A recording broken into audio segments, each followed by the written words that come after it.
광고 하나 말씀드리겠습니다. 우리 장성숙 집사님, 아버님 백태성 장로님이 오늘 새벽에 소천하셨습니다. 그래서 이번 주 금요일날, 내일 모레죠. 내일 모레 오후 7시에 입관 예배가 있습니다. 입관 예배는 한미장로교회인데요.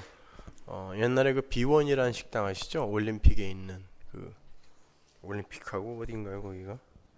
웨스트레이크? 올림픽에 하여튼 그 골목에 한미장로교회라고 있어요. 거기서 입관 예배 있고, 토요일날 10시에 오전 10시에 같은 장소에서 장례 예배 있습니다. 그러니까 시간 되시는 분들 좀 많이 찾아오셔서 함께 위로해 주시기 바랍니다. 오늘 말씀을 나누죠. 요한복음 19장 25절에서 30절까지의 말씀, 그리고 20장 17절 한 절 함께 봉독하겠습니다. 예수의 십자가 곁에는 그 모친과 이모와 글로바의 아내 마리아와 막달레 마리아가 섰는지라. 예수께서 그 모친과 사랑하시는 제자가 곁에 섰는 것을 보시고 그 모친께 말씀하시되 여자여 보소서 아들이니이다 하시고, 또 그 제자에게 이르시되 보라 내 어머니라 하신대 그때부터 그 제자가 자기 집에 모시니라. 이후에 예수께서 모든 일이 이미 이룬 줄 아시고 성경으로 응하게 하려 하사 가라사대 내가 목마르다 하시니 거기 신포도주가 가득히 담긴 그릇이 있는지라. 사람들이 신포도주를 머금은 해융을 우슬초에 매어 예수의 입에 대니 예수께서 신포도주를 받으신 후 가라사대 다 이루었다 하시고 머리를 숙이시고 영혼이 돌아가시니라. 요한복음 20장 17절. 예수께서 이르시되 나를 만지지 말라. 내가 아직 아버지께로 올라가지 못하였노라. 너는 내 형제들에게 가서 이르되 내가 내 아버지 곧 너희 아버지 내 하나님 곧 너희 하나님께로 올라간다 하라 하신대. 아멘.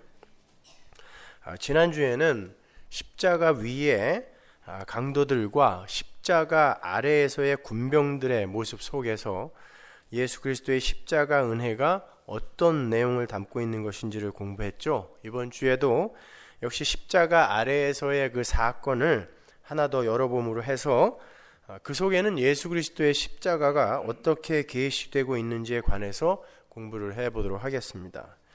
본문 26절을 보시면요, 십자가 위에 예수님께서 어머니 마리아에게 다소 당황스러운 말씀을 하시는 장면이 나오죠. 예수님에게 분명 친동생들이 여럿 있었음에도 불구하고 제자 요한에게 어머니 마리아를 맡기세요. 그죠? 생각해 보자고요. 그 이후로는 예수님의 동생 야고보를 비롯한 다른 자식들이 어머니 마리아를 전혀 돌보지 않았을까요? 그럴 이유가 없잖아요, 전혀.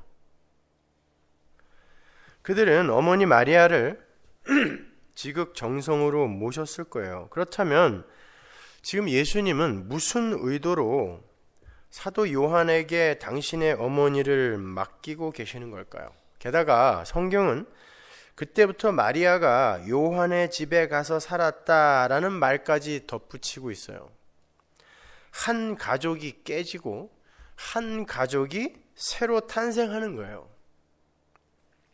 예수님은 지금 십자가로 말미암게 되는 새로운 가족의 탄생, 즉 예수님의 십자가로 말미암게 되는 교회의 탄생을 에둘러서 상징적으로 보여주시는 거예요.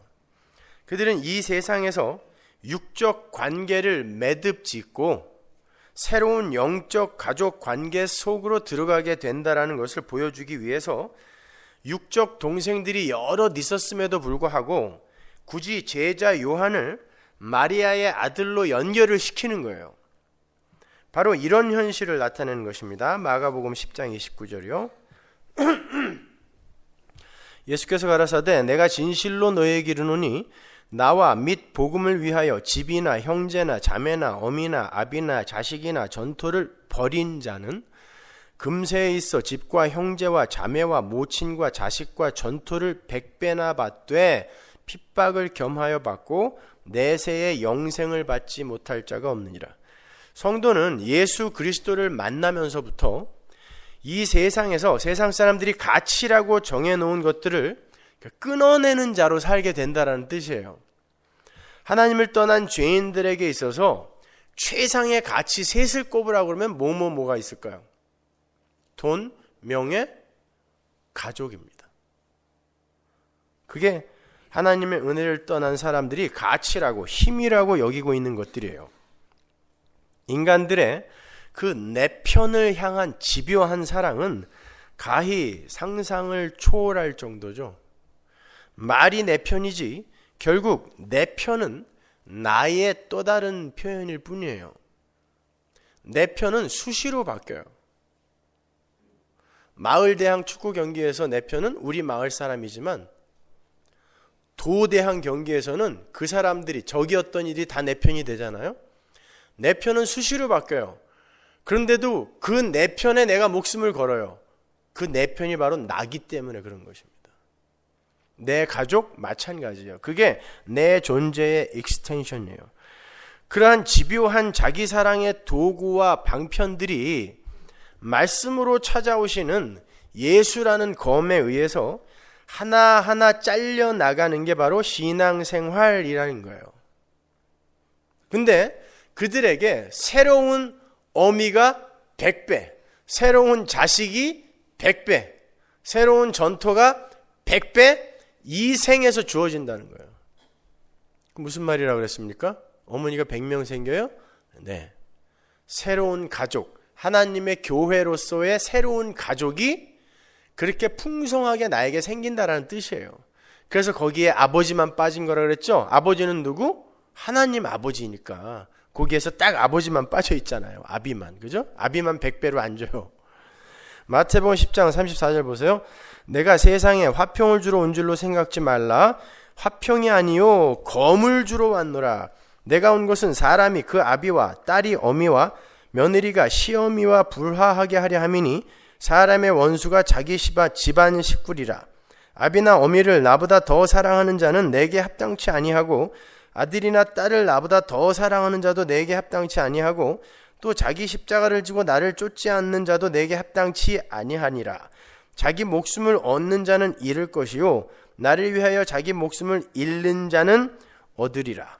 34절에 검을 주다, 내가 검을 주러 왔다. 그 검을 주다라는 말은 헬라어로 발레인 마카이라는 뜻인데요, 발레인이라는 그 단어는 격렬하게 던지다, 격렬하게 찌르다라는 뜻이에요. 격렬하게 던지다, 격렬하게 찌르다. 마카이라는 칼, 전쟁이라는 뜻이거든요. 그러니까 주님은 이 세상에 화평을 주러 오신 분이 아니라 칼과 전쟁을 던지러 오셨다라는 거예요. 그것도 격렬하게. 여기에서의 세상은 하나님이 세상을 이처럼 사랑하사에서의 그 세상이에요. 하나님과 반대편에 있는 그 세상이 아니라 하나님이 예수님을 이 땅에 보내셔서 세상에게 자기들끼리 원수가 되게 그런 일을 하게 이 땅에 보낸 게 아니란 말입니다. 하나님의 아들은 세상과 관계없이 하나님의 백성, 이 세상 중에 속해 있으면서 세상과 함께 멸망할 뻔했으나 그 세상에서 건져진 세상, 그게 하나님이 세상을 이처럼 사랑하사서의 세상이고, 보라 세상 죄를 지고 가는 하나님의 어린 양이로다에서의 세상이에요. 요한복음에서는 항상 세상이 두 가지로 구분되어서 표현된다 그랬잖아요. 하나는 하나님의 대적들의 세상, 대적들로서의 세상, 하나는 그렇게 세상에 속해 있었으나 구원받은 세상. 여기 세상이 그 세상이에요. 하나님의 교회, 세상이었던 하나님의 교회에 예수님이 검을 던지러 왔어요. 격렬하게 집어 던지러 왔단 말입니다. 검과 전쟁을. 그래서 어떤 일이 일어나요? 아비와 딸이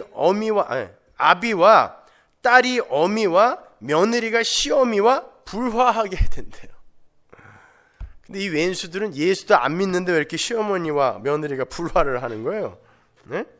사람의 원수가 자기 집안 식구가 되게끔 예수님이 검을 던지러 왔대요. 그 말은 그 관계, 인간들이 힘으로 갖고 있는 관계는 끊어내고 새로운 관계 속에서의 새로운 피조물을 창조하러 오셨다라는 뜻이에요.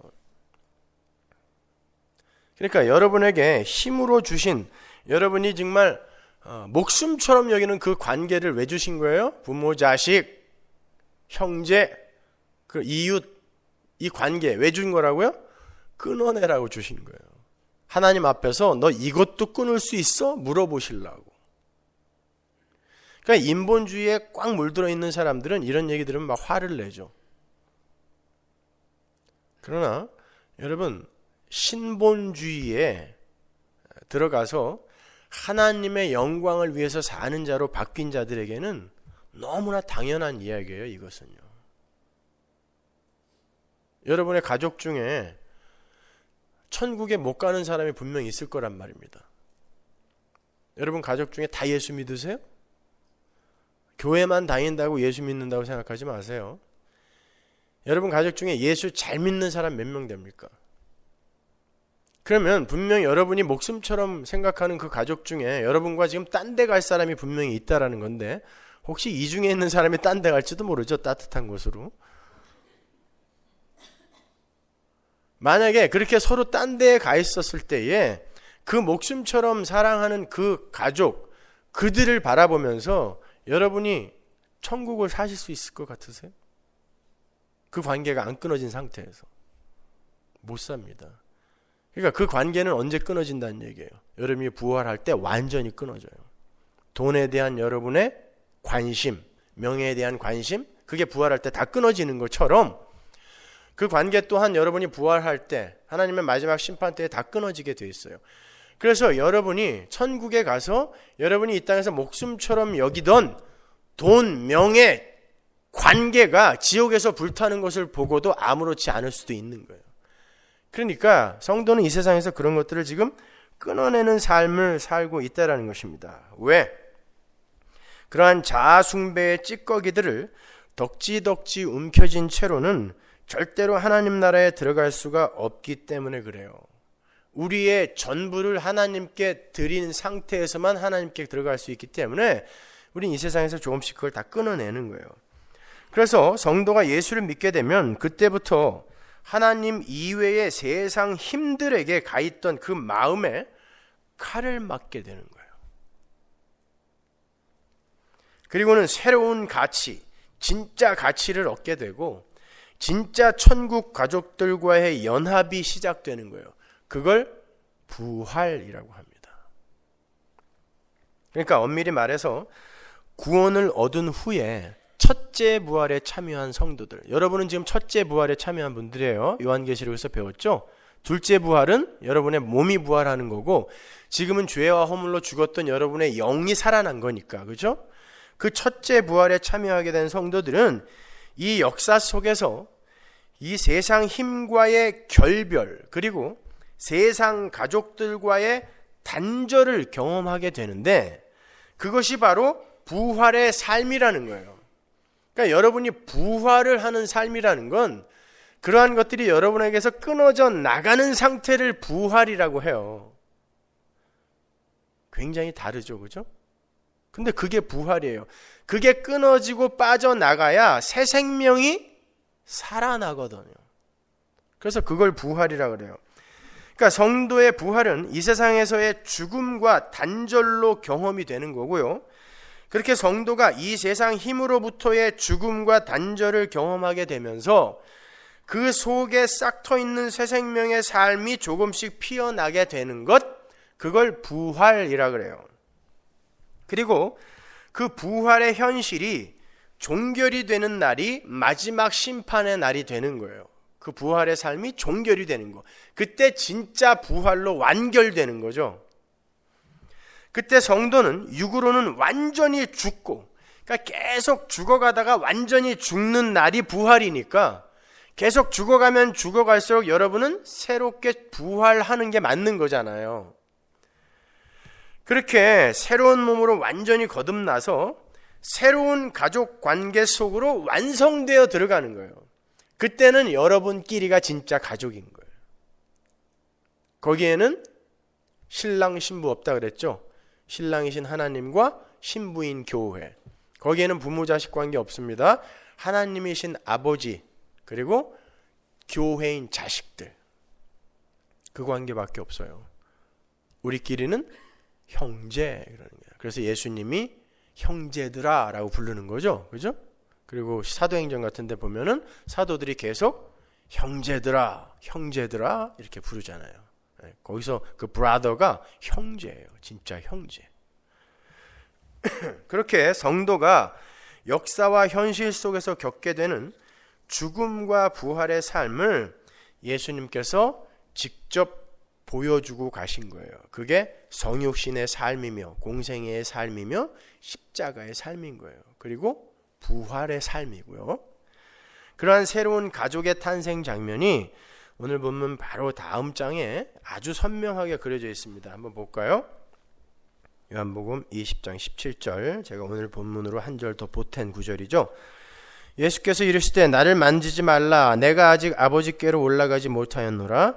너는 내 형제들에게 가서 이르되 내가 내 아버지 곧 너희 아버지 내 하나님 곧 너희 하나님께로 올라간다 하라 하신대. 여기 나오죠. 내 형제들 드디어 나와요. 그리고 내 아버지 너희 아버지. 이때부터 이제 내 아버지가 너희 아버지가 되는 거예요. 그리고 제자들이 내 형제들이 되는 거예요. 이때가 어떤 때입니까? 예수님이 십자가에서 죽으시고 다시 부활하셨을 그때부터. 십자가에서 죽으시고 사흘 만에 부활하신 예수님께서 마리아 앞에 나타나셨어요. 그리고는 첫 번째 하신 말씀이 나를 만지지 말라예요.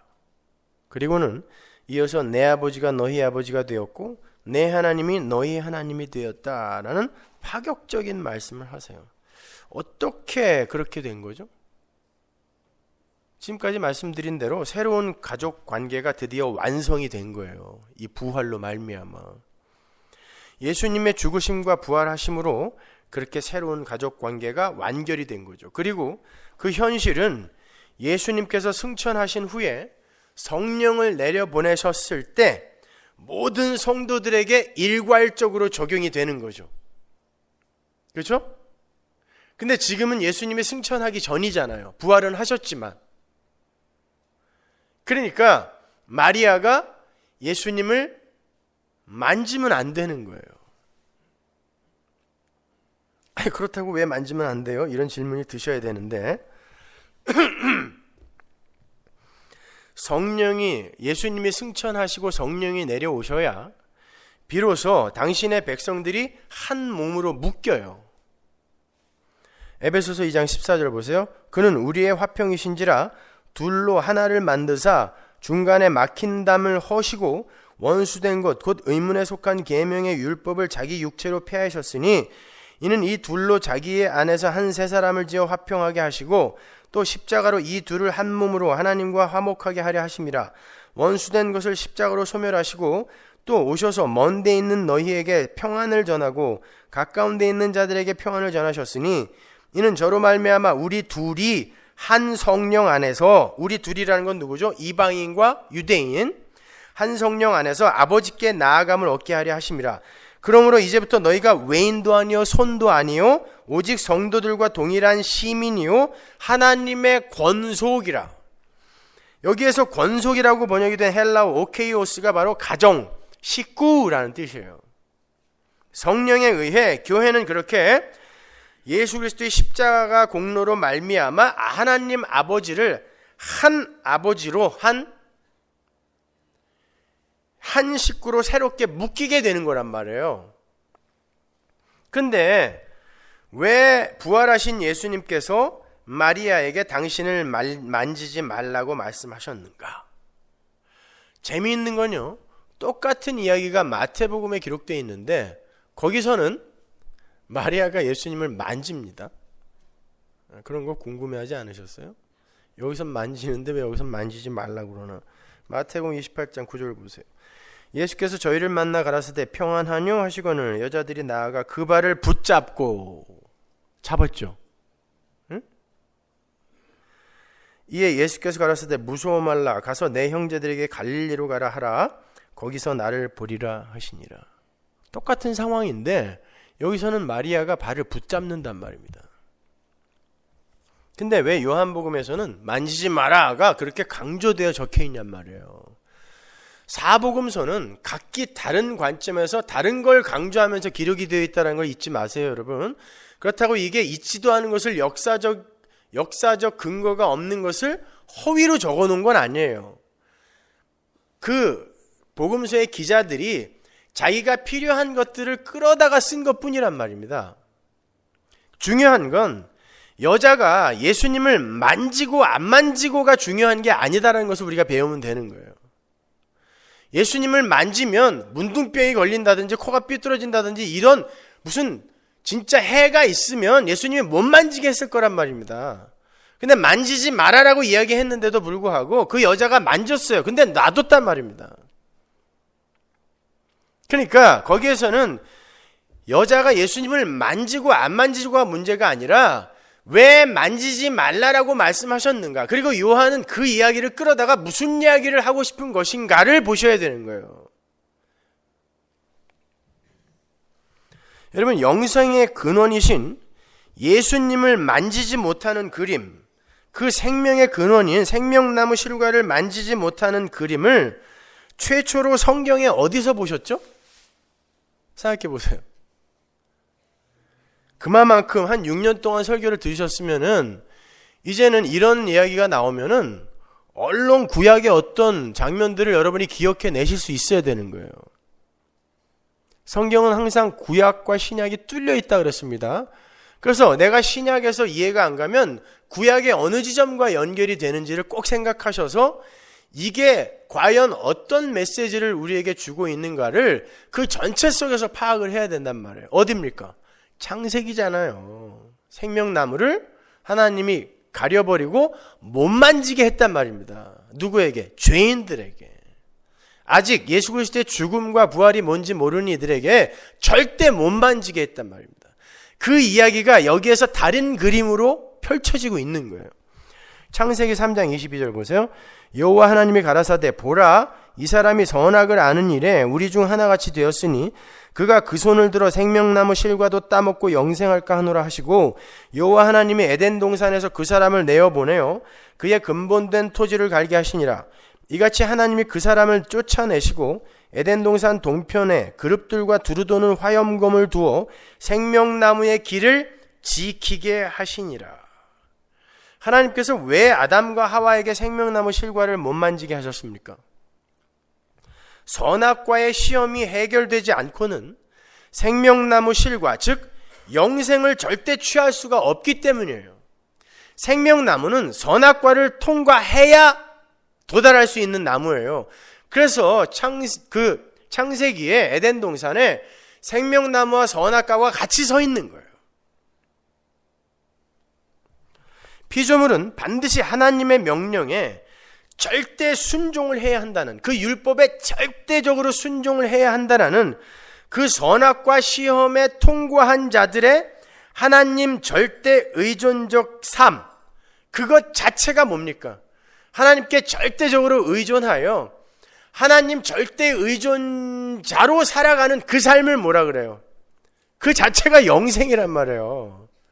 그러니까 선악과를 통과하지 않고 영생은 못 들어가는 거예요. 그래서 선악과와 생명나무가 같이 있는 거고, 선악과 시험에서 딱 실패를 하자마자 생명나무가 가려져 버리는 거란 말입니다. 그런데 피조물에게는 하나님의 말씀, 즉 율법을 온전히 지켜낼 힘이 없어요. 선악과 시험을 통과할 능력이 없단 말이에요. 하나님의 은혜를 떠난 피조물에게는. 그래서 선악과의 시험은 하나님이신 예수께서 통과해내시고 그것을 피조물에게 전가시켜주는 방법으로만 통과가 가능해요. 예수님은 성육신하셔서 이 땅에 내려오신 후에 바로 그 선악과의 시험을 통과하셨던 거예요. 그래서 예수님이 공생애를 시험으로 시작하시는 거예요. 제가 금식을 설명할 땐 금식으로 시작했다고 말씀드렸지만 금식과 시험으로 시작하셨잖아요. 그죠? 신명기 8장에서 뭐라 그래요? 그 금식의 삶이 바로 광야의 시험이었다라고 이야기를 하니까 그게 바로 예수님의 인생이며 죽기까지 순종하신 십자가의 사건인 거예요. 그게 선악과 시험의 성취란 말이에요. 선악과가 뭐라고 했어요? 하나님의 말을 죽기까지 순종해야 된다가 선악과 시험이라고 그랬잖아요. 그러니까 죽기까지 순종하여 십자가를 지신 예수의 삶, 그게 선악과의 시험이잖아요. 그걸 통과하신 거란 말입니다, 예수님이. 그리고는 그걸 우리에게 전가시켜 주는 거예요. 그래서 그걸 믿는 자가 예수라는 생명나무 실과를 먹게 되는 거예요, 믿음으로. 그러니까 이런 거예요. 선악과는 우리가 어떤 열심과 노력을 부려 통과하게 되는 것이고, 그로 말미암아 생명나무로 들어가는 그 길을 얻는 게 아니라 생명나무 자체가 선악과를 먹고 없애버리는 것입니다.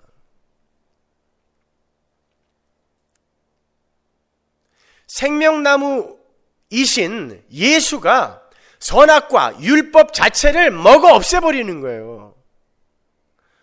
그리고는 우리를 오직 은혜로 믿음으로 구원해 내시는 거예요. 어떻게? 자기의 살과 피를 먹임으로 말미암아. 어떠세요? 여러분, 성경이 어렵습니까? 너무 일관성 있게 쉽게 풀리잖아요.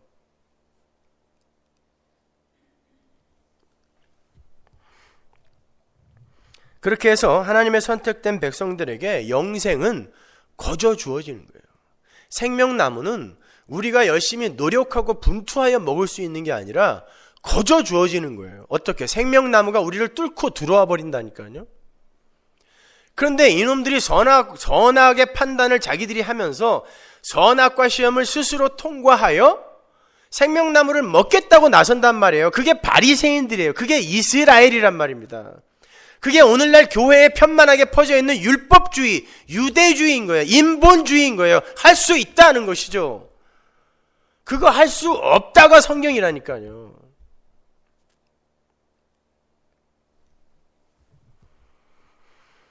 그렇게 생명나무를 따먹은 자가 되어서 영원한 하나님 나라의 가족으로 거저 편입이 되는 것, 그것이 바로 구원이에요. 복음입니다, 여러분. 지금 마리아 앞에 생명나무 실과이신 예수님이 서 계세요. 이제 부활까지 하셨으므로 영생을 쥐고 계신 거예요. 예수님이 생명나무 실과가 서 계세요. 마리아는 반가움에 그 생명나무 실과, 영생의 근원 되신 예수를 만지려고 한단 말입니다. 아직 십자가와 부활의 도에 대해서 전혀 이해를 하지 못하는 죄인이 생명나무 실과를 자기 손으로 만지려고 하는 거예요. 어떻게 마리아를 죄인이라고 할 수 있어요? 성령이 안 내려오셨잖아요. 예수님이 승천 안 하셨잖아요. 그래서 예수님이 급히 만지지 마 그러는 거예요. 그 말은 못 만진다는 뜻이에요. 내가 승천하여 성령이 내려오셔야 그때 너희들에게 내가 한 일이 무엇인지 이해가 되고, 그때 믿음이 함께 내려와서 이렇게 믿음으로 거저 우리는 생명나무 실과를 먹게 되는구나를 알게 되었을 때 너는 나를 만질 수 있는 거야. 물론 다 상징적인 이야기예요. 그 이야기를 하고 싶어서 예수님이 이 말씀을 하신 거예요. 마리아가 만지면 뭐가 대단하게 큰일 나는 게 아니라, 그래서 곧 만졌는데 가만히 계신 거예요.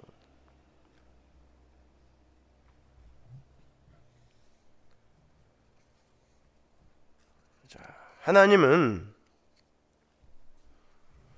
모든 인간이 이 땅에 하나님의 은혜를 떠나서 이 땅에 태어난, 역사 속에 태어난 모든 인간이 절대로 자기의 능력과 열심으로 생명나무에 도달할 수 없다는 것을 너무나 잘 아세요. 그렇기 때문에 인간의 노력, 율법 지킴으로 상징이 되는 마리아의 손, 그 손을 막으시는 거예요. 차단시키시는 거예요. 궁금하지 않으셨어요? 그런 거? 왜 만지지 말라고 그러셨지? 이런 거? 여러분 생각해 보세요. 예수님이 부활하신 이후에 계속 사람들에게 나타나지 않으셨어요. 그때 어디 숨어 계셨을까요? 나무 뒤에?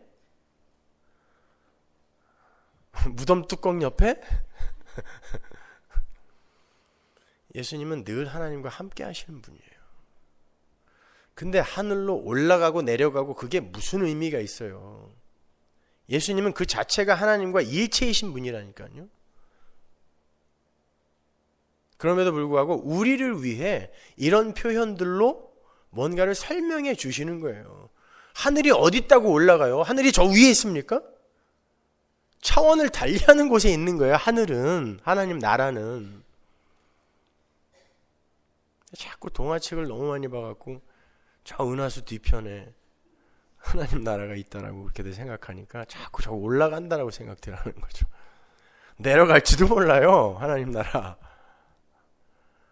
그러니까 그러한 국어사전의 개념들을 갖고 자꾸 성경들을 보시려고 하시면 안 되는 거예요, 여러분. 예수님과 피조물의 한 가족됨은 피조물 측에서의 어떤 시도나 노력에 근거하지 않고 오직 예수님의 십자가 공로와 예수님의 승천으로 말미암게 될 성령의 강림으로만 성취가 될 것이다라는 그런 뜻이에요. 그러니까 지금 못 만져라는 거예요.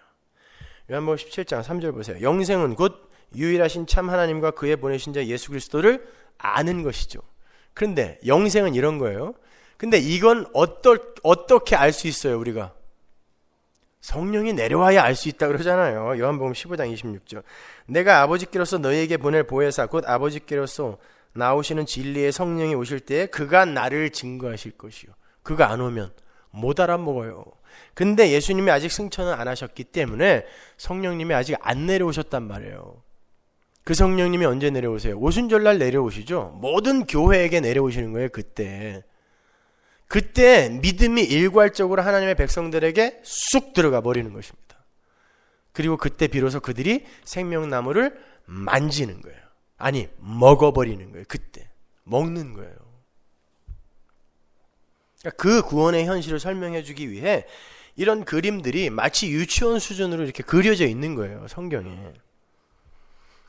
오늘 본문은 계속해서 예수님의 십자가로 말미암게 되는 새 가족 탄생의 비밀에 대해서 조금 더 구체적인 그림으로 반복하여 기술을 하는데요. 그게 28절이에요. 볼까요?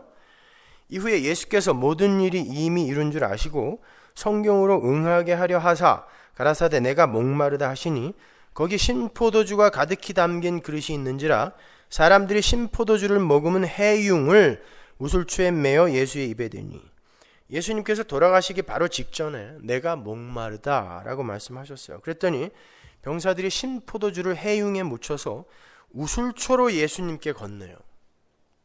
딴 데서는 갈대라고도 이야기를 했는데 요한은 굳이 그걸 우술초라는 단어를 써요. 요한은 그러한 일련의 말씀과 행동이 성경으로 응하게 하려 하신 것이다 라고 친절하게 부연하고 있어요. 그게 무슨 말일까요? 성경으로 응하게 하려 하십니다. 갑자기 죽기 전에 시편이 생각나서 그때 참 초로 먹어야 된다 그랬는데 내가 안 먹었네. 깜빡 잊을 뻔했다. 내가 목마르다. 이러신 거예요? 그건 아닐 거 아니에요. 그럼 성경으로 응하게 하려 한다라는 게 무슨 말이냔 말이에요 도대체. 시편 69편 21절 보세요. 저희가 쓸개를 나의 식물로 주며 갈할 때에 초로 마시웠사오니. 마태복음에 보면요, 군병들이 예수님에게 쓸개를 탄 포도주를 주는 장면이 나오죠. 마가복음 15장에는 몰약을 탄 포도주라고 그래요. 쓸개를 탄 포도주나 몰약을 탄 포도주는 예수님이 거절하십니다. 이게 단어가 같은 단어라서 이렇게 쓸개, 몰약 이렇게 번역이 됐는데 실제로 쓸개와 몰약을 포도주에 타면 그게 마취제 역할을 한다 그래요. 그러니까 십자가 지기 전에 최대한의 배려를 한 거죠. 사형 집행관들이. 마셔, 덜 아플 거야. 예수님이 그거 거절한단 말입니다. 왜? 인간들이 당할 십자가의 고통을 요만큼도 가감없이 다 당하시려고 그건 거절하시는 거예요. 그 포도주와 지금 요한복음에 나오는 이 신포도주는 다른 포도주예요. 그건 십자가에 달리기 전에 받았던 거고, 지금 신포도주는 바로 돌아가시기 전에 십자가에서 받으신 거란 말입니다. 그걸 같은 거라고 생각하시면 안 돼요. 그리고 그 쓸개와 몰약이 들어간 포도주는 거절하셨지만 오늘 본문의 이 신포도주는 받아 마셨다니까요. 받았다 그러죠. 마신 거예요. 받아 마시신 거란 말입니다. 그거는요. 그 해융에 묻힌 신포도주는 어떤 포도주였냐면은 사형 집행관들, 그 하급 병졸들이 갈증을 해소하기 위해 마시던 아주 값싼 포도주였어요. 그러니까 쓸개와 몰약을 탄 포도주는 마취제였지만 이 신포도주는 갈증 해소용 음료였단 말입니다. 그래도 그렇지 예수님의 행위가 너무 일관성이 없지 않아요? 뭐는 받고 뭐는 왜 거절해요? 네, 마취제는 거절하고 목마름을 해결하기 위한 포도주는 받아 마시시는 거예요. 그럼 도대체 그 목마름이 뭐길래 그거는 해결을 하고 가셨냔 말이에요. 끝까지 그냥 멋지게 죽으시지. 돌아가시기 전에 할 말이 목마르다, 아프다, 이거면 내가 이해하겠어요. 아프다, 죽겠다. 아니 그런 말이 나와야지 고작 목마르다. 거기에도 뭔 메시지가 있을 거 아닙니까? 여러분 사복음서에서 예수님이 계속해서 목마른 자들아 내게로 오라라고 말씀하시잖아요. 목마른 자들아 내게로 오라, 내가 너희를 목마르지 않게 하리라. 내가 주는 물은 절대 너희들을 목마르지 않게 할 것이다 라고 반복하여 말씀하시잖아요. 그거와 연결이 되는 거죠. 그래서 마지막에 목마르다 라고 이야기를 하신 거예요. 그 해융이라는 건요, 스펀지처럼 액체를 잘 빨아들이는 그 바다 동물의 다공성 뼈, 연한 뼈 종류를 이야기하는 거예요. 근데 그런 것들은 스펀지처럼, 그때 당시에 스펀지가 없었으니까 액체를 쭉 빨아들인다 그래요. 근데 그걸 우술초에다가 가득 적셔요. 아니, 그 해융에다가 가득 적시고 우술초에다가 묶어요. 그 포도주는 예수님께서 바로 얼마 전에 이게 바로 내 피다라고 말씀하신 적이 있었죠. 누가복음 22장 20절 보세요. 저녁 먹은 후에 잔도 이와 같이 하여 가라사대 이 잔은 내 피로 세우는 새 언약이니 곧 너희를 위하여 붓는 것이라. 그렇죠? 포도주는 예수님의 피를 상징하는 거예요. 그리고 그 피가 우술초로 십자가에 달린 예수에게 발라지는 거죠. 입술에다가 발랐단 말입니다. 해융을 뭐 꿀떡꿀떡 마실 수는 없으니까 발라준 거예요. 그걸 핥아 먹은 거예요. 그리고는 해갈이 됐다라고 이야기하는 거거든요. 우술초에 의해서 피가 발려진 사건은 구약에 어디에 등장합니까?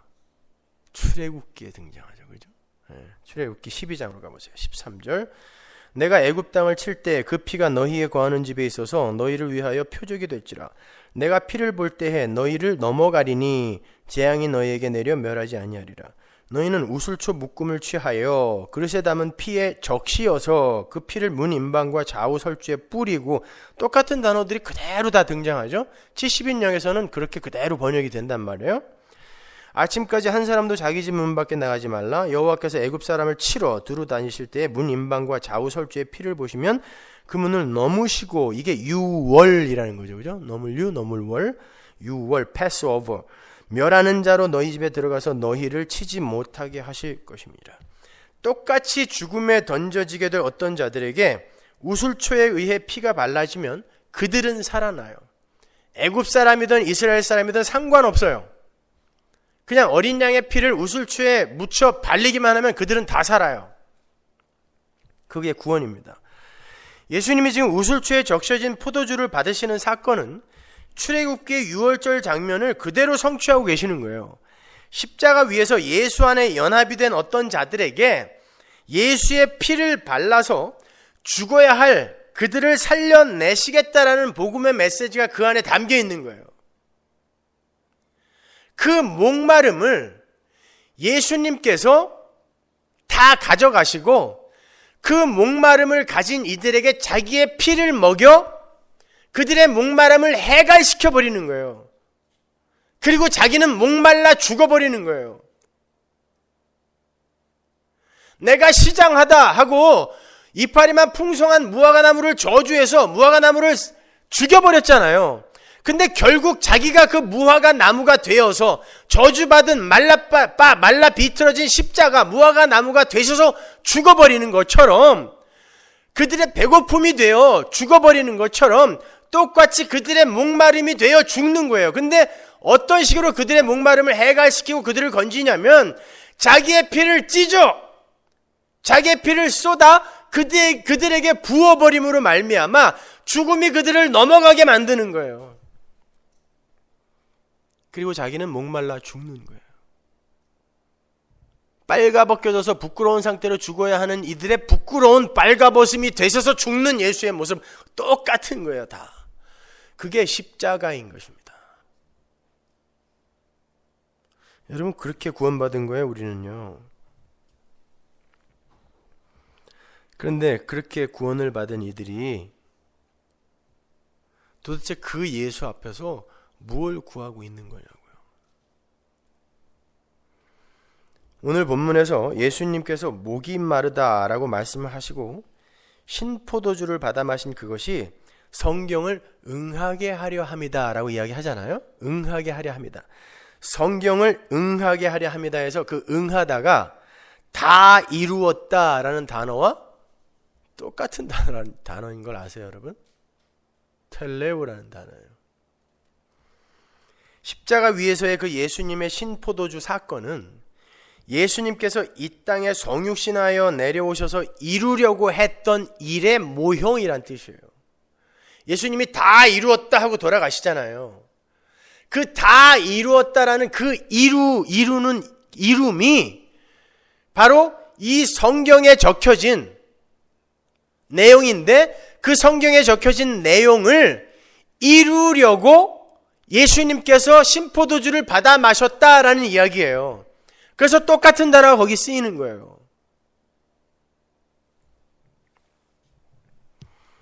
그 다 이루심, 텔레오라는 단어가 요한복음 4장에도 나오는데 34절 보세요. 예수께서 이르시되 나의 양식은 나를 보내신 이의 뜻을 행하며 그의 일을 온전히 이루는 이것이니라. 이거예요. 이루다. 똑같은 단어예요.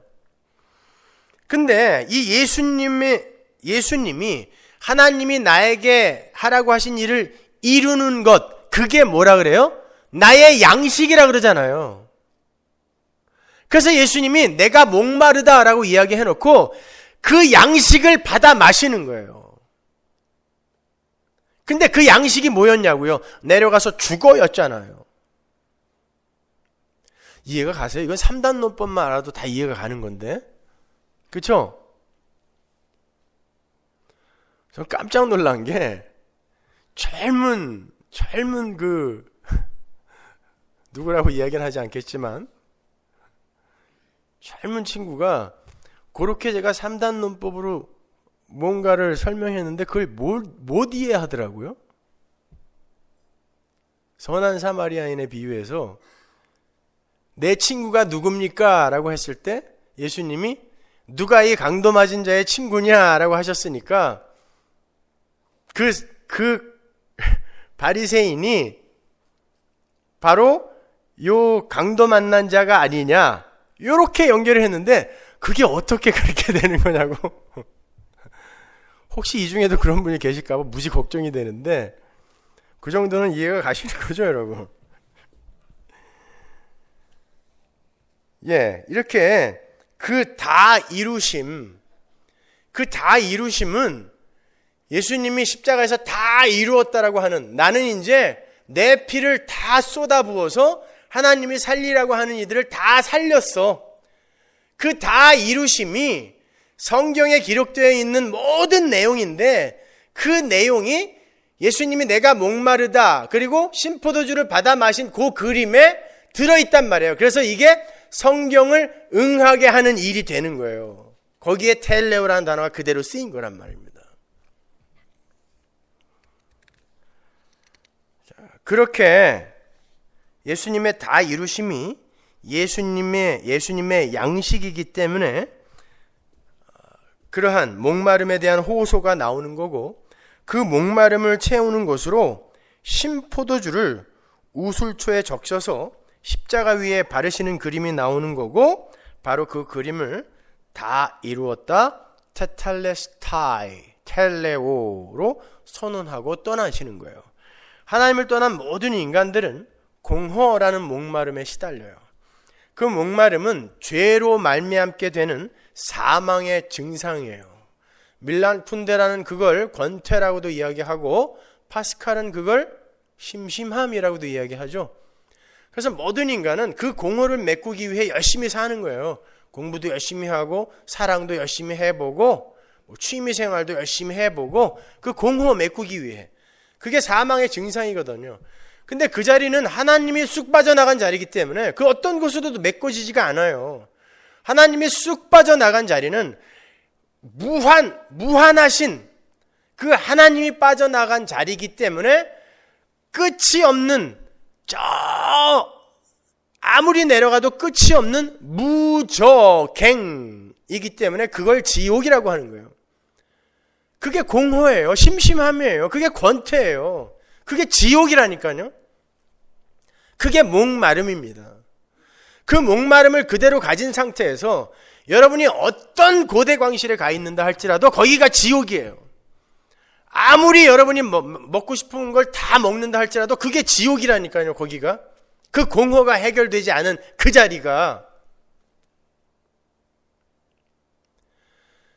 근데 인간들은 끊임없이 이 세상 어떤 것들로 그 공허를 채우려고 해요. 그 목마름을 해갈시키려고 한단 말입니다. 그래서 예수님이 사마리아 여인에게 그렇게 말씀하시죠. 너는 아무리 이물 먹어도 곧 다시 목마르다. 그건 뭘 빗대어 하신 말씀이에요. 그 여자가 세상의 목마름을 해결하기 위해 남편을 5번 바꿨습니다. 요 남자랑 살면 만족할까? 요 남자랑 살면 만족할까? 5이나 바꾸고 6번째 사람하고 살고 있는데 이제는 그 공허가 채워지지 않으니까 혼인신고도 안 했어. 세상의 힘으로 계속해서 자기를 채우려고 해요. 그때 예수님이 그 우물물을 빗대어서 너 이 물 아무리 먹어봐야 세상의 물은 금방 목말라.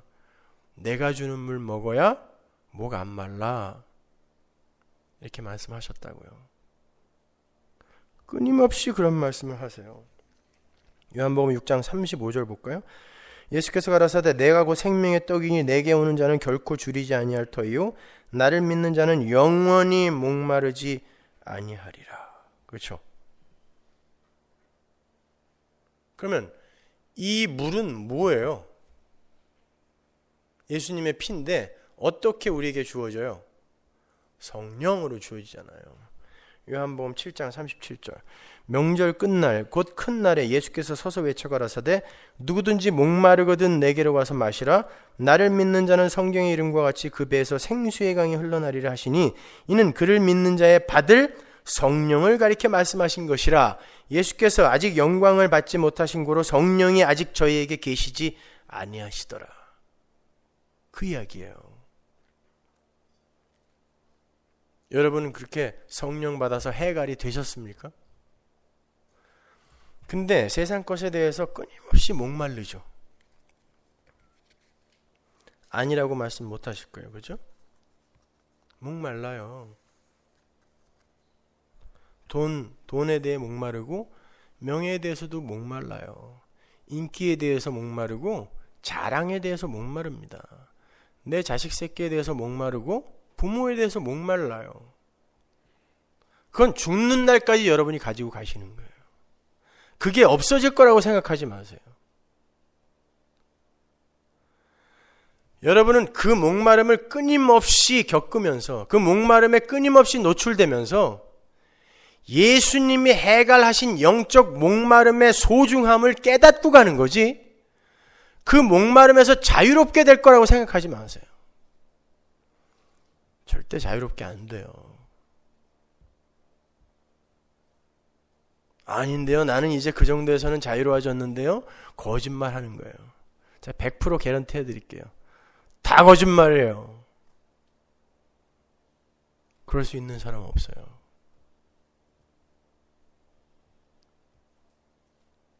그 속에서 예수님이 나를 영적으로 예수님의 그 은혜의 폭력성을 갖고 오셔서 불가항력적 은혜로 그 영적 해결을 해주지 않았다면 난 어떡할 뻔했는가. 이 목마름 끝까지 갖고 영원 속에서도 지옥을 살 뻔했구나. 그 깨달으시는 거예요. 예수님은 바로 그렇게 우리의 목마름을 해결시켜 주시고, 그 목마름의 해결의 방법으로 이 땅에 내려오신 성령에 의해 우리가 한 몸으로 한 지체가 되어 새 가족이 되는 거예요. 쉽죠, 그죠? 그러니까 다 이루었다와 나의 하나님 어찌하여 나를 버리시나이까는 모순이 되는 말이 아니라 정확하게 같은 이야기를 하고 있는 거예요. 왜? 예수님의 다 이루심은 그분이 철저하게 버려져서 하나님의 뜻이 이루어지는 거니까. 그거 궁금하지 않으셨어요? 나의 하나님 엘리 엘리 라마 사박다니 어찌하여 나를 버리시나이까와 다 이루었다가 어떻게 화해가 되냔 말이에요. 나의 하나님 어찌하여 나를 버리셨나이까, 하나님에 의해 철저하게 버려짐과 다 이룸과 이게 화해가 되는 말이냐고요. 그건 다 이룸이 아니라 다 이름이죠. 잃어버림. 아버지에게 버림을 당했는데 그게 뭐가 다 이룬 거예요. 다 잃어버림이지. 아버지에게 버림받으면 다 끝나는 거거든요. 근데 그걸 다 이루었다. 테텔레스타이라고 한단 말입니다. 왜? 예수님이 이 땅에 내려오셔서 다 이루실 일은, 그 하나님의 일은 자기가 철저하게 버려짐에도 불구하고 하나님의 말씀에 오로지 순종하여 하나님의 뜻이 이루어지는 데에만 집중하고 창념하는 것, 그게 하나님 나라의 삶의 원리이기 때문에 그래요. 하나님의 일이 이루어지기 위해서는 그 하나님의 뜻과 하나님의 생명력이 부어져야 할 존재가 싹 비워져야 돼요. 그게 하나님 나라예요. 그 하나님 나라의 현실을 예수님이 이 땅에 오셔서 한번 보여주신 거예요. 그래서 제가 자주 십자가는 우리를 구원하신 방법일 뿐만이 아니라 그 자체가 하나님 나라의 삶의 원리라고 말씀드리는 거예요. 하나님의 일이 다 이루어지기 위해선 그 일에 쓰임을 받는 존재에 다 비워짐, 완전히 버려짐, 그럼에도 불구하고 순종함, 이게 전제되어야 된단 말입니다. 그래서 예수님이 이 땅에서 완전히 버려지셨음에도 불구하고 끝까지 순종해 버리신 거예요. 죽어! 그러니까 죽었어요. 그랬더니 그 죽은 시체의 삶을 통해 하나님이 하나님의 일을 하시는 거예요. 그게 성도의 삶입니다. 시퍼렇게 살아있는 자들이 하나님을 도와주겠다고 하는 그 자리에선 하나님이 일 안 하세요. 고자의 일을 하죠. 그가 자기의 일을 해요.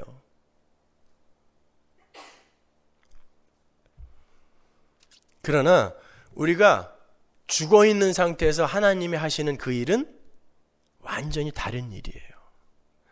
똑같은 착한 일인데요, 어떤 사람이 자기 부인이 되어가는 과정 속에서 그 사람의 자기 부인의 과정 속에서 예수가 드러나서 나오는 착한 일과 내가 끝까지 나의 자랑과 인기를 챙기기 위해서 하는 착한 일과 모양은 똑같은데 둘은 천국과 지옥으로 갈라지는 착한 일이에요. 어떤 사람은 정말 이 세상의 힘은 내 힘이 아니구나. 그리고 이 세상의 힘은 들풀의 꽃 같아서 언제 사라질지 모르는구나 라는 그런 고백으로, 그리고 하나님에게 하나님의 아들이 먼저 헌금으로 드려졌기 때문에 나도 내 소유를, 나 자신을 하나님 앞에 제물로 헌금으로 드릴 수밖에 없구나 하고 나오는 헌금이 있어요. 그것도 버림이에요. 버리는 거예요. 그것도요. 내 소유를. 여러분, 그런 여러분의 헌금이, 여러분이 버린 헌금이 어디에 어떻게 보람있게 쓰이게 될 거라는 그런 기대도 하지 마세요. 그건 버린 거예요. 그러나 내가 어떻게 일해서 이걸 냈는데 이게 그렇게 쓰여야 돼? 그거 버린 거 아니에요. 내가 거기서 끝까지 가치를 챙기려고 하는 것이죠. 그렇다고 막 쓰여도 된다는 말은 아닙니다, 여러분. 그거와 그 김장훈이라는 후배가 그런 얘기를 했더라고요. 왜 그렇게 수십억을 기부합니까? 그랬더니 3억을 기부하니까 하늘에 있는 어떤 존재가 6억을 주더래요. 내가 5억을 양로원에 기부했더니 10억짜리 CF가 들어왔대요. 10억을 기부했더니 20억짜리 콘서트가 대박이 났다는 것이죠. 그런 의도로 하는 착한 일은 내가 하나님 앞에 버리는 행위로서의 착한 일과 완전히 반대인 거예요. 그런 류의 자기 챙기기에 근거한 착한 일들이 너무 많습니다, 여러분. 그래서 제가 은혜를 설교하면서 그 은혜에 근거하여 당신들이 정말 하나님 앞에서 그 은혜에 감업하여 내어놓는 착한 일이 아니면 하지 말라라고 감히 이야기를 하는 것입니다. 진짜 내 안에서 예수가 하시는 그 착한 일 하자고. 제가 언제 아무것도 하지 말자 그랬어요. 진짜 착한 일 더 열심히 하자 그러는 거지.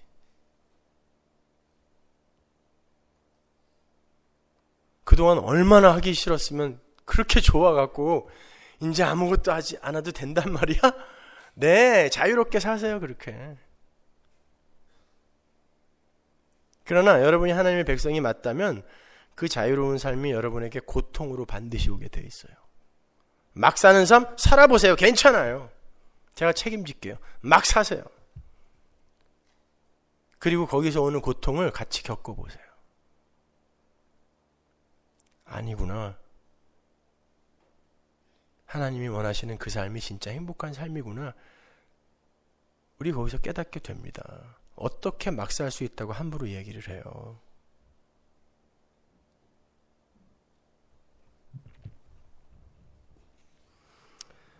여러분, 예수님께서는 항상 나는 아버지와 함께 있다, 하나이다 라는 말씀을 하셨어요. 그 일치감이 어느 정도냐 하면 아버지가 내 안에 계시고 내가 아버지 안에 있다라고 말씀하실 정도였어요. 이 말씀은 하나님이 바로 나이고 내가 곧 하나님이다 라는 말씀이에요. 그래서 예수님께서는 말씀조차 자기 마음대로 안 하셨잖아요. 하나님이 시키는 말만 했다 그랬어요. 왜? 두 분은 일체거든요. 일체. 그러니까 말조차도 자기 마음대로 할 수가 없는 거예요. 그게 일체예요. 그게 연합이라는 거예요. 우리가 나중에 그 상태로 가거든요. 하나님과 그 상태로. 그러기 위해선 지금의 여러분 자아가 어떻게 돼야 돼요? 내 것을 내놓지 못하게 계속 죽어야 돼요. 그래야 하나님이 시키는 말만 할 수 있다니까요. 하나님이 시키는 일만 할 수 있단 말입니다. 그게 자기 부인이에요. 그렇게 내가 무력한 자로 폭로되는 거. 이거는 절대 선한 것이 될 수 없구나라고 폭로되는 거. 그런데 이렇듯 아버지 하나님과의 일체감을 강조해 주셨던 예수님께서 십자가 위에서 버려짐을 느끼고 계신단 말이에요. 버려짐. 여러분도 아시다시피 상식적으로 일체감이라는 것과 버려짐이라는 것은 서로를 인정하지 않아요. 어떻게 일체감과 버려짐이 어떻게 서로를 인정할 수 있어요? 어떻게 그게 두 개가 화해될 수 있냐고요? 안 되잖아요. 우리의 사고로는 일체라는 것은 버려짐과 절대 화해할 수가 없어요. 끌어들이며야지 어떻게 버려짐이 일체가 됩니까? 근데 예수님은 하나님과 일체라고 하는데 하나님으로부터 버려졌다니까요. 버려졌다라는 건 아버지와 분리되었다라는 것을 뜻하고, 아버지와 분리되어 있다라는 것은 다 이루지 못함이라는 것 아닙니까? 아버지와 분리된 거니까. 그러나 여러분 조금만 깊이 생각해 보세요. 이 세상에서 하나님 아버지로부터 버림을 받을 수 있는 분은 오직 예수 그리스도 한 분뿐입니다. 왜냐하면 예수님 말고 아버지로부터 버림을 받을 수 있는 분은 없어요. 왜? 예수님만 하나님과 일체거든요. 버려졌다라는 건 분명히 일체였다라는 걸 전제하는 거예요.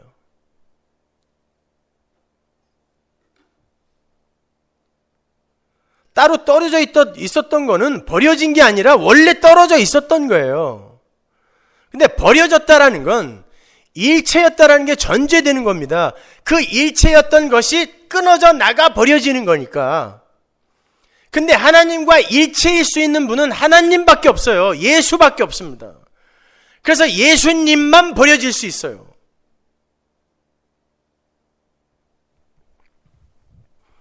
인간은 하나님과 일체였던 적이 없기 때문에 하나님으로부터 버려질 수가 없어요. 예수님만 버려질 수 있어요. 하나님으로부터. 하나님으로부터 버림받았다는 것을 알고 있으면서도 거기에 순종하는 분만 하나님과 일체된 분이에요. 말이 좀 어렵습니까?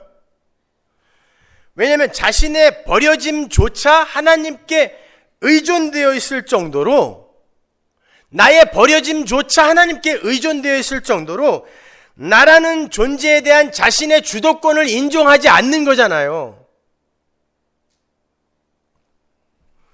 자기 생명조차 자신의 의지대로 할 수 없고 자신과 일치된 어떤 분에 의해 좌지우지될 수밖에 없는 거라는 그러한 철저한 자기 부인이 벌어진 장소가 예수란 말입니다.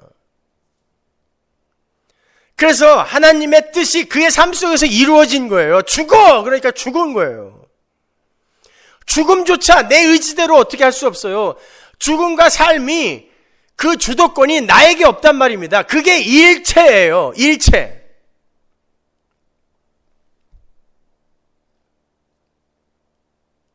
그런데 하나님이 여러분을 그 일체 속으로 끌어들이고 계신단 말입니다, 여러분. 힘의 원리 속에서 살아가는 인간들은요, 하나님으로부터 버려지는 하나님이 있을 수 없다라고 생각해요. 그건 힘의 원리가 지배하는 세상 속에서는 상식이 아니거든요. 어떻게 하나님이 하나님에 의해서 버려집니까? 그런데 하나님 나라의 삶의 원리는 자신을 버려서 원수를 살리는 십자가의 삶의 원리, 십자가의 원리예요. 그래서 하나님 나라에서는 당신을 버리심으로 말미암아 원수를 살려내는 하나님과 같은 존재만 하나님과 함께 거할 수 있어요. 바로 그러한 하나님 나라의 현실을 예수님이 이 땅에서 가시적으로 보여주고 가신 거란 말입니다. 그게 십자가예요. 그러니까 그러한 십자가 상에서의 예수님의 버려짐은, 야, 어떻게 그렇게 버려지는 예수, 그게 어떻게 하나님의 아들이냐, 그가 어떻게 하나님일 수가 있냐, 이렇게 예수의 하나님 되심을 부정하는 게 아니라 인간은 하나님 나라를 절대 모르는 존재구나를 폭로당하는 거예요. 오히려요. 근데 사람들은 거봐, 하나님 아니지, 이렇게 이야기를 한다니까요. 하나님의 백성은 아니야, 우리는 그렇게 하나님을 모르는구나, 그리로 가게 된다니까요. 결국 예수님은 아버지와 함께 있으면서 아버지로부터 버림을 받는 거예요.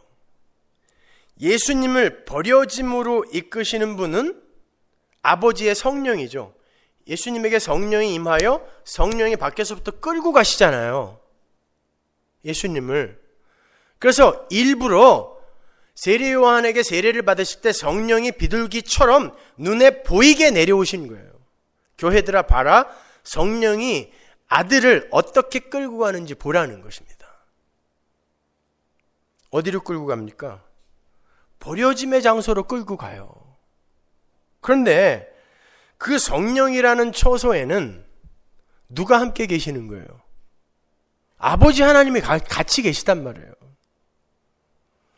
예수님은 성령에 의해서 버려지는데 그 성령 안에서 아버지와 함께 계세요. 그게 삼위일체입니다. 성령이라는 처소 안에서 성자 예수와 성부 하나님이 같이 존재하시는데, 이 일체이신 아버지와 아들이, 아버지는 죽어라 라고 명령을 하시고, 아들은 그래요 아버지의 뜻에 따라 내가 죽겠습니다 라고 다른 길로 가는 것처럼 보여요. 그러나 그게 바로 일체인 거예요. 한 존재가 다른 존재의 뜻을 이루기 위해 완전히 죽어버리는 거예요. 그런데 그 예수라는 존재 자체가 하나님이기 때문에 하나님이 자신을 죽여 원수를 살려내는 거예요. 그게 하나님 나라의 삶의 원리가 삼위일체의 하나님 안에서 성부 하나님과 성자 예수 그리고 성령의 사역으로 그대로 드러나고 있는 것입니다.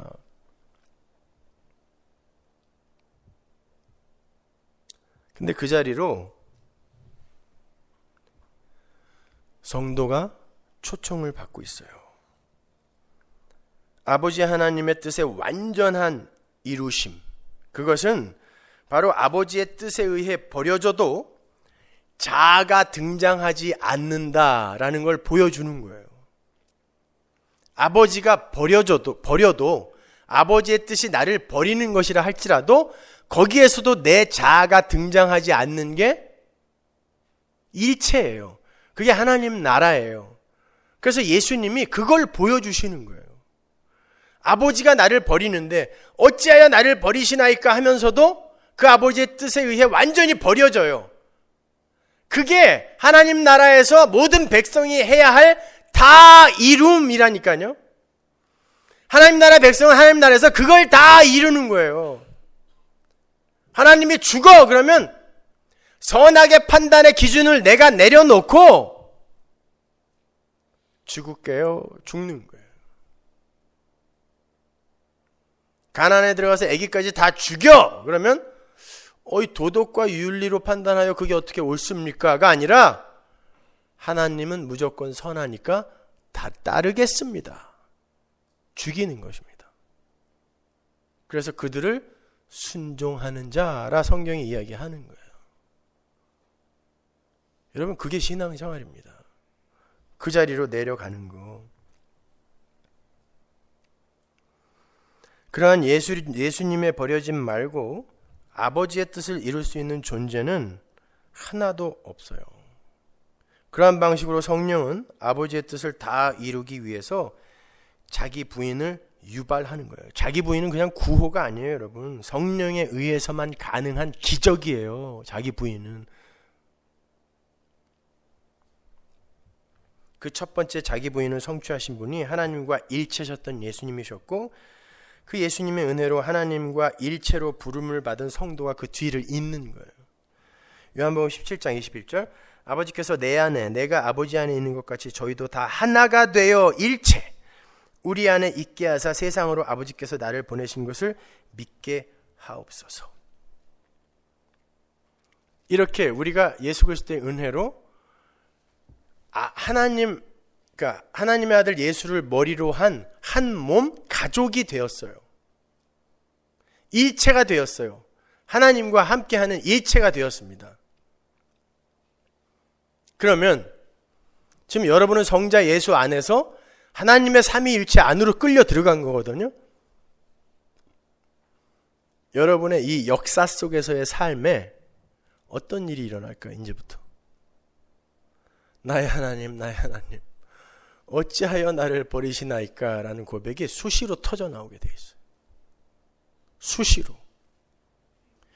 영혼 속에서 하나님 아버지와 일치했던 예수가 역사 속에서 버려짐의 상태에서 그 아버지와 일체됨을 보인 것처럼 하나님의 백성들에게는 성령, 믿음이 들어있기 때문에 그들이 이 세상 속에서 예수님과 똑같이 버려짐을 경험하면서 나의 하나님 어찌하여 나를 버리시나이까? 라는 고백을 수시로 하면서 다 이루었다라는 고백을 결국 하게 되는 거예요. 결국 나는 완전히 버려지고도 하나님을 버리지 않고 그분의 뜻에 순종하는 자가 되었구나라는 자리로 하나님이 밀고 들어가시는 것입니다. 그래서 여러분의 삶 속에 하나님이 그렇게 침묵하시는 것처럼 보이는 거예요. 꼭 하나님이 버린 것 같죠. 나는 그래서 예수 믿는 사람 아닐지도 몰라. 그런 허탄한 고백을 얼마나 많이 했습니까? 하나님이 날 버린 것 같아서. 하나님은 그 속에서 이게 하나님의 뜻이 이루어지는 것이구나 라는 위대한 고백을 듣고 싶은 거지. 하나님은 정말 나를 버리셨나 보다. 내게 등을 돌리셨나 보다. 이런 말도 안 되는 연약한 고백을 듣고 싶은 게 아니란 말입니다, 여러분. 그렇다고 해서 여러분 제 말을 오해하지 마세요. 오늘부터 가서 이제 자기 부인 해야지. 어떻게 하실 겁니까? 어떻게 자기 부인이 돼요? 저 좀 가르쳐 주세요. 허벅지를 찌를까요? 은장도 갖고 하루에 12번씩? 그렇게 해서 자기 부인이 되던가요? 참으니까 되던데요? 그건 참는 게 아니라 벼르는 거라니까요. 언젠가 터지면 넌 죽는다. 이게 참는 거예요. 벼르는 거지. 그거 자기 부인 아니에요. 오히려 자기 의 쌓는 거예요. 내가 이만큼 참았어. 나는 너보다 나아. 그러면서 이를 악물면서 몸에 막 암이 생겨. 너무 스트레스 받아갖고. 그게 자기 부인이에요? 억지로 참는 게? 아니에요. 그게 자아 실현이라는 거예요. 자아 성취라는 거예요.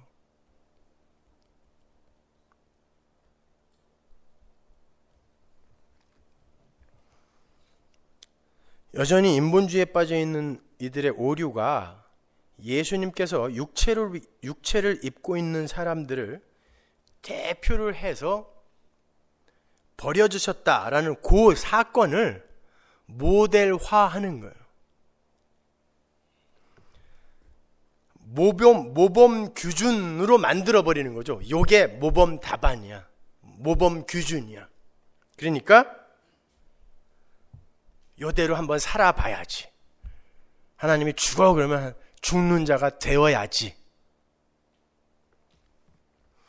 여러분, 모델화라는 건 모델이 있고 그 모델처럼 살고 싶은 내가 있어서 나를 점점 그 모델 쪽으로 몰아가려는 의도를 모델화라 그러죠. 거기에서는 내가 부인되면 안 돼요. 내가 계속 살아야 돼요. 그래야 내가 나를 몰고 갈 수 있거든요. 그건 자기 부인 아니잖아요. 어떤 걸 모델화하여 그걸 쫓아가는 게 자기 부인 아니에요. 여러분 자꾸 여러분 주변에 롤모델을 찾아다니시려고 하는데 이런 롤모델이 있어야 되지 않겠습니까? 저런 롤모델을 쫓아 살아야 되지 않겠습니까? 그 롤모델이 진짜 잘 살고 있는지 어떻게 아세요? 하나님의 은혜와 전혀 상관없이 자기의 쌓고 있는지 어떻게 아세요? 간디 정도로 살아주면 롤모델 자격 있습니까? 테레사만큼 살아주면 롤모델 자격 있나요? 법정처럼 살아주면 롤모델 자격 있어요? 또 오늘 중앙방송에서 전화 와가지고 불교인들이 난리 났다고 지금 몸 조심하라고 저한테 그러던데. 법정에 대해서 헛소리를 했다 이거죠. 뭐가 헛소리예요? 저는 기독교 목사이지 저는 불교 승려가 아니잖아요. 근데 저한테 무슨 이야기를 바라는 거예요? 그 정도면 롤모델 돼요? 어떤 롤모델 원하시는 것입니까? 내가 어떤 걸 모델화하여 내가 그렇게 살겠다는 것 자체가 내가 여전히 시퍼렇게 살아있는 거예요. 자기 부인은 성령이 검이 되어 우리 안에 뚫고 들어와 폭력적으로 이루어 가시는 거예요.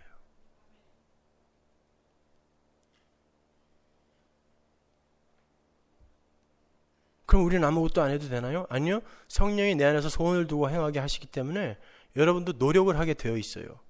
그런데 수많은 실패를 겪게 돼요. 거기에서. 그러면서 나도 모르게 나는 끊임없이 실패했는데 그래서 나에 대한 신뢰를 점점 잃어가고 있는데 거꾸로 내가 바뀌어지는 게 삼자에게 들통이 나게 돼요. 그게 진짜 자기 부인입니다. 다른 거 없어요. 하나님 나는 먼지네요. 당신의 나라 임하실 때 내 이름을 기억해 주세요. 이 말 한마디 진심으로 던지고 가는 사람이 성화의 절정을 경험하고 가는 거예요. 뭐 대단한 거 하려고 하지 마세요. 하나님이 얼마나 크신 분이신지만 여러분의 삶 속에서 드러내고 가시면 되는 겁니다.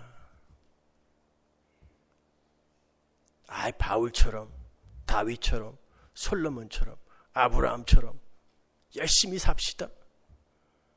그래요. 100세 넘어서 첩 많이 두세요. 그러면 솔로몬처럼 말년에 가갖고 우상에게 절하고 그러세요. 왜 그들의 부정함과 연약함이 성경에 굳이 폭로되어 있는 줄 아세요? 그것도 말년에. 인간은 하나님에게 합한 자라고 할지라도 그들의 자격 때문에 그게 그렇게 된 게 아니라 하나님의 은혜가 보자기처럼 덮었기 때문에 그렇게 됐다라는 걸 보여주는 거예요. 끊임없이 인간들의 연약함은 폭로되는 것입니다, 여러분. 그런데 하나님이 우리를 하나님의 백성으로 그냥 만들어 주시는 것일 뿐인 거예요.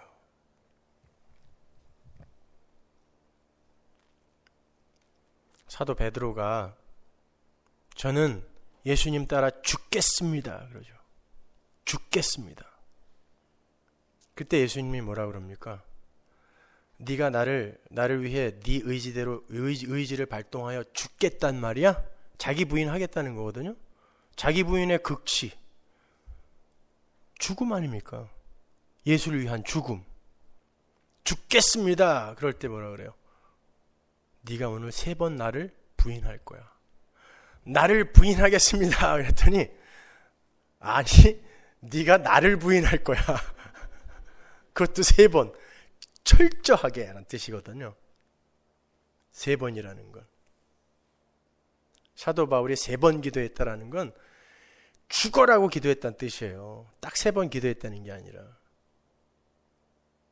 그 질병이 얼마나 고통스러웠으면 하나님께 3번 기도했다고 하겠어요. 끊임없이 마음속에 아이고 이것 좀 하나님이 고쳐줬으면 좋겠다라고 마음 먹었을 거 아니에요. 그게 기도잖아요. 근데 무슨 3번이라는 숫자를 어디서 나온 거예요? 죽어라고 기도했다는 거거든요.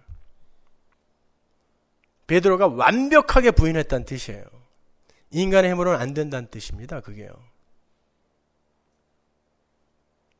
여러분, 왜 그 전에 제자들이 3번 깨웠는데 계속 잤는 줄 아세요? 잠은 뭐예요? 성경에서 뭘 메라포하는 거예요? 죽음이에요. 왜 굳이 그때 자요? 뭘 먹었다고? 포도주 너무 많이 먹었나? 그날 저녁 때? 왜 그때 자냐고요? 제자들아, 너희들은 이렇게 죽어있는 자들이란다. 내가 3번을 깨웠는데도 못 일어나는 자들이란 말이야. 마지막에 뭐라 그래요? 물을 확 갖다 꼈는 게 아니라 이제 자고 쉬어라. 왜? 내가 일해야 된다. 너희들의 처지가 이 모양이기 때문에 내가 일해야 되는 거야. 그래, 자. 우리의 모습을 폭로시킨 것입니다. 그리고는 예수님의 피가 그들을 덮는 거예요.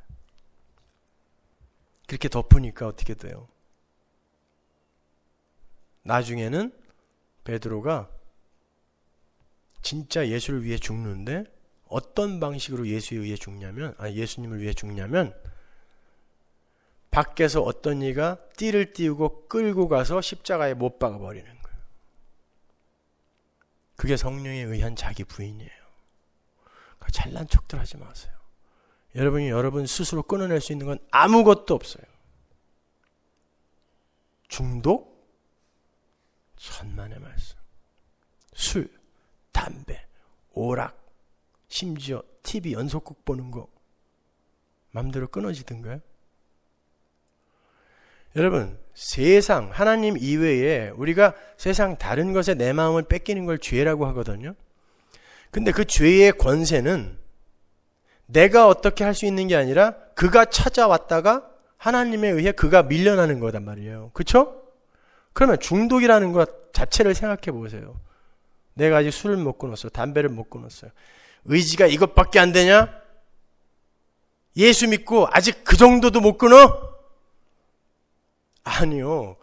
담배는 내가 피우고 내가 끊는 게 아니라 담배가 찾아왔다가 걔가 떠나야 끊을 수 있는 거예요. 여러분은 그걸 못 끊는 걸 경험하면서 야, 얘가 찾아왔다가 떠나지 않으면 나는 아무런 노력과 열심을 부릴 수 없는 그런 먼지구나를 배우는 거예요, 오히려. 술, 담배를 하고 안 하는 게 문제가 아니라 예전에 우리 교회에 오셨던 정 선생님처럼 돌아가시는 날까지 알코올 중독자로 살다가 가셨다 할지라도 목사님, 이런 나도 하나님이 사랑하신다네요 라는 그 고백, 나는 여전히 이렇게 뭔가에 붙들려서 하나님이 도와주시지 않으면, 얘가 알코올이라는 게 날 떠나지 않으면 나는 어쩔 수 없는 그런 먼지인데, 그런데 하나님이 나를 사랑해 주신다네요. 그걸 묶어버리고 나를 마귀의 세간이었던 나를 늑탈해 버리신다고 하니 감사하네요 하고 가면 죽는 날까지 알코올 중독자로 살다가 간다 한들 그게 뭐 이렇게 대수입니까? 다들 뭔가에 중독돼 있잖아요. 그래도 술은 나쁜 거잖아요. 천만의 말씀. 여러분이 먹는 모든 건 다 독이에요. 그래서 간이 있는 거예요. 해독하라고. 뭐가 나쁜 거고 뭐가 좋은 겁니까?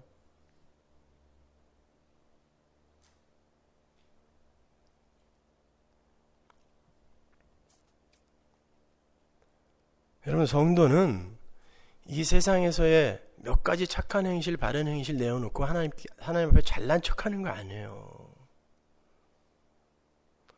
오히려 그 앞에서 무력하게 무너지는 모습을 폭로당하면서 하나님, 이제 하나님이 사세요. 저는 십자가에서 못 박혀 죽었잖아요. 하나님이 사세요. 그럴 수밖에 없는 존재네요. 깨닫고 무력해지는 거예요. 그렇게 무력해지면 질수록 세상에 대한 욕심이 밀려나는 것입니다. 근데 전부 시퍼렇게 살아있으니까 그냥 욕심도 점점 커져. 예수 믿는다고 하는데 욕심이 점점 커져.